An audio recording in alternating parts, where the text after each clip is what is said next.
সকাল সকাল উঠে ঘুম থেকে ভাবলাম আজকে একটু কাজের চাপ কম আছে, কিন্তু যেদিনে ভাবি কাজের চাপ একটু কম আছে সেদিনে কিন্তু কাজ বেড়ে যায়। শুভ সকাল বন্ধুরা, কেমন আছেন? এই মাত্র ঘুম থেকে উঠলাম আর এখন বাজে সকাল 6:30। খুব তাড়াতাড়ি ঘুম থেকে উঠতে হয়, মেয়েরা স্কুলে যায়, তো আমি তো সবসময় বলি। তো এই দেখুন, ভাজি আর ডাল করে ফেললাম, কারণ সকালবেলা আর বেশি কিছু করতে পারি না। আর এদিকে দুধটাও গরম করে নিচ্ছি, কারণ মেয়েদেরকে একদম তৈরি করতে হবে। তো বড় জনকে তো আমার তৈরি করতে হয় না, ও একটু বড় হয়ে গেছে। আর ছোট জনকে একদম তৈরি করে একদম বিছানা থেকে তুলে ওকে খাইয়ে ড্রেস পরিয়ে সব কিছু একদম তৈরি করতে হয়, কারণ ও কিছুই পারে না। আর এদিকে একদম তৈরি হয়ে ওর বাবা নিয়ে যাবে বাজার পর্যন্ত, ওখান থেকে গাড়ি আছে। তো মেয়ে আর ওর বাবা চলে গেল। আজকে বড়জন যাবে না, ওর শরীরটা বেশি ভালো না।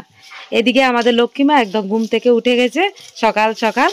আর সকালবেলাটা দেখুন খুবই ভালো লাগছে, আর সকালবেলা আবহাওয়াটাও খুব ভালো লাগে। তো চলুন, সবাই যেহেতু উঠে গেছে, এবার মুরগিগুলোকে একটু ছেড়ে তারপরে ওদেরকে খাবার দিয়ে দিই। খুব ডাকাডাকি করে যতক্ষণ না আমি মুরগিগুলিকে ছাড়ি। তো আমার কাছে খুবই ভালো লাগে ওদেরকে মানে খাবার দিয়ে সবগুলিকে একসাথে দেখতে। তারপর দেখুন একটু ঘর দৌড় একদম ঝাড় দিয়ে পরিষ্কার করে নিচ্ছি। তো সকাল সকাল সব কিছু কাজকর্ম শেষ করে তারপর রান্না বান্না করব। এদিকে আমাদের পুকুরে মাছের বেত দেওয়া হচ্ছে, আর মাছও ধরে নিয়ে এসেছে। এই দেখুন, এটাও কাটতে হবে। তো যাই বলছি, যেদিন মনে হয় যে একটু কাজের চাপ কম আছে সেদিনে দেখি একটু কাজ আরও বেড়ে যায়।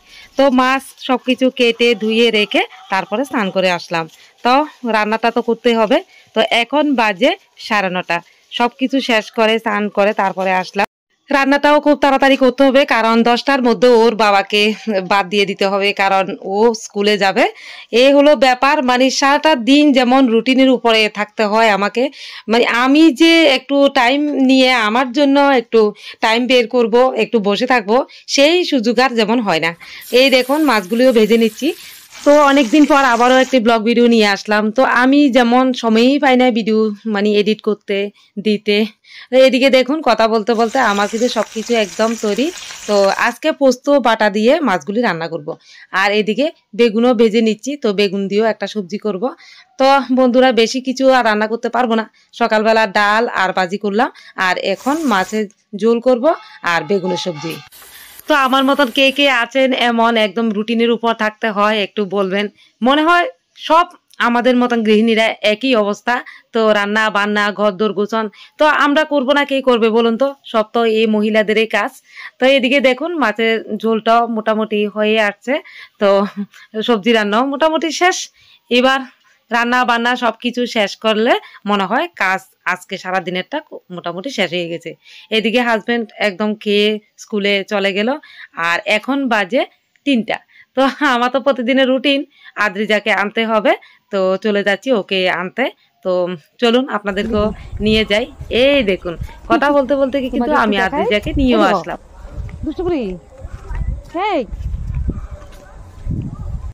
এদিকে দেখুন দুষ্ট বুড়িটা সারা রাস্তা একদম দুষ্টুমি করতে করতে আসে। তো ওকে চেয়ে চেয়ে আমার রাখতে হয়, ও যে একটু বড় হচ্ছে সেদিকে ওর খেয়ালে নেই।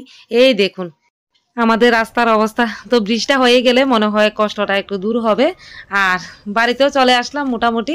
তো আমার মনে হয় হাঁটতে হাঁটতে আমার আর যেমন শরীরটা চলেই না। আর এদিকে দেখুন আমাদের বাড়ির মানে রাস্তাটা কত উপরে থাকি আমরা, দেখলেন তো।